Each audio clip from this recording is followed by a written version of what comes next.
Hey everyone, welcome to the Dino Budala Show, Thursday, September 3rd. I'm Dino Budala on Sirius XM channel 127, 61. As in 61 days into the most important election of our lives. In fact, September 3rd, it's 2 months from today's election day. Think about it. It'll be here in a minute. So get ready now. That's why night after night we talk about how to prepare for this election, how to get an absentee ballot, how to get the mail-in ballot, how to fill it in, how to return it validly, or if you're going to vote in person. This election's up to us. It is Judgment Day. I say stay angry every day. And Trump gives us a reason to stay angry, engaged, and focus on what we need to do to defeat this man. Donald Trump is doing everything to distract from the Trump death toll. Donald Trump is talking white supremacy, law and order, and his new thing is encouraging his supporters to vote twice in the election. Because Donald Trump understands he cannot win if his supporters vote once because there are far more of us than them. He needs people to vote twice. He also needs violence, which is why he endorsed it on Monday. We went through in great detail how now we're in the world of fascism with Donald Trump. And it took the media years to call Donald Trump a liar. We don't have that much time for them to finally embrace the word fascism because that's what Donald Trump is doing, and I mean that in academic sense. But look what's going on as he tries to distract us from the real issues. He doesn't want to talk about COVID. Yesterday, over 1,075 Americans died from COVID. That's yesterday. The day before, over 1,000 died. The day before that, over 1,000 died. In the last 3 days, more Americans have died by COVID than on 9/11. But Trump won't talk about it. The economy is horrific. Did you know that over 45 million Americans have said now that their entire emergency savings are gone because of COVID and losing their job? That's 14% of Americans. You have over 20% of Americans right now who have children saying they don't have enough food for their kids. And today we learned horrific new job claims number. These are new. These are not cumulative. This is each week. We just learned today nearly 900,000 fellow Americans filed for unemployment for the first time. To give you some perspective, the worst before this Trump recession in a week was about 690,000 in 1982. That's how bad. And this is week after week after week. Yes, sometimes it goes slightly below 1 million. The next week it goes over 1 million. These are new unemployment filings. Trump won't talk about that. And what won't he else talk about? Another unarmed black man killed by the police. Learned about that yesterday. Trump will not talk about that. Trump can't talk about it.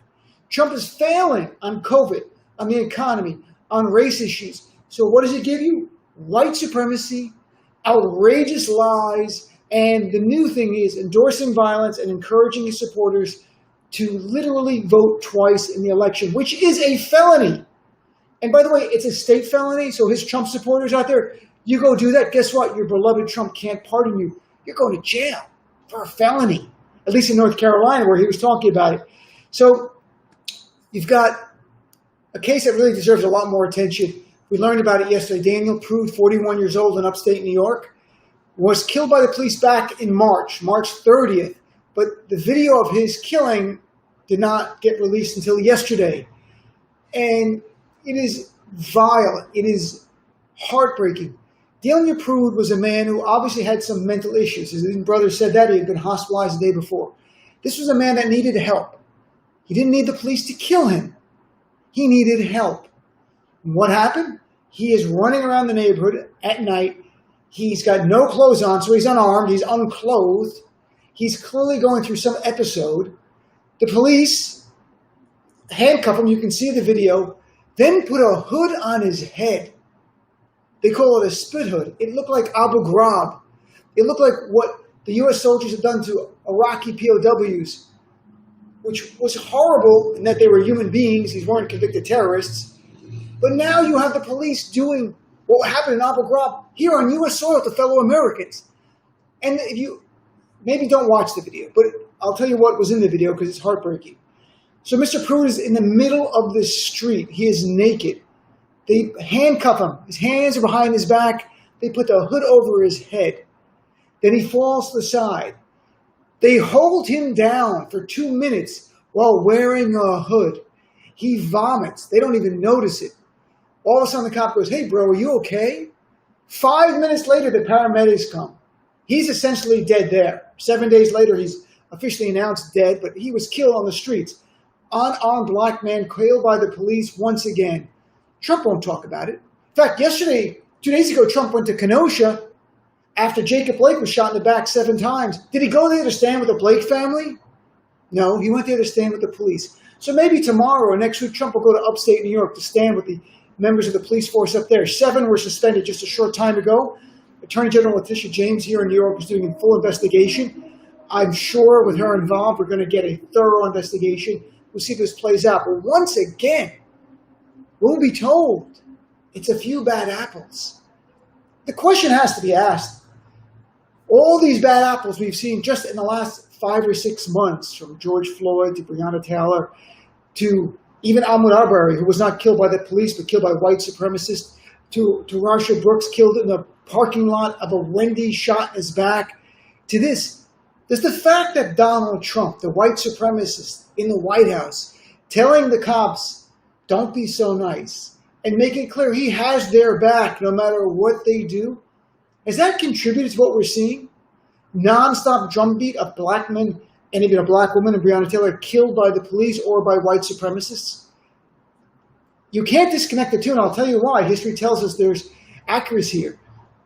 In the 1960s, when people like George Wallace, a segregationist, were arrested, or the governor of Mississippi, Ross Barnett, also a white supremacist, when they were elected, their supporters didn't calm down. Their supporters didn't go, well, we got the white supremacists in power, so everything's fine. No, it was the opposite. They said, we have the white supremacist who's got our back. And that's when bombings upticked in Alabama, known as Birmingham. It's just 9 months after George Wallace was sworn in, vowing segregation, the 16th Street Baptist Church was blown up in Birmingham, killing 4 young black girls. The uptick in violence in Mississippi, it's not a coincidence. And again, these are little dots that we have to connect. And maybe if we connect it to media, the bigger mainstream media will start connecting it. This is the world we live in. Today, Joe Biden and his wife went to Kenosha to stand there with the Blake family, talk to Jacob Blake, talk to the Blake family, talk about racial justice, talk about having a commission on racial justice. So we're going to talk about that and more on my show. Again, my show's live 6 to 9 p.m., channel 127 on Sirius XM. We've got a great show. Bernie Sanders is going to join us. We've got actor John Leguizamo, who's also an activist, is going to join us. Teacher Cobb was running for Congress in New York, and people behind a great new documentary on Robin Williams. I hope you'll tune in tonight. Thanks for watching the opening part of tonight's Sirius XM DW Dollar Show.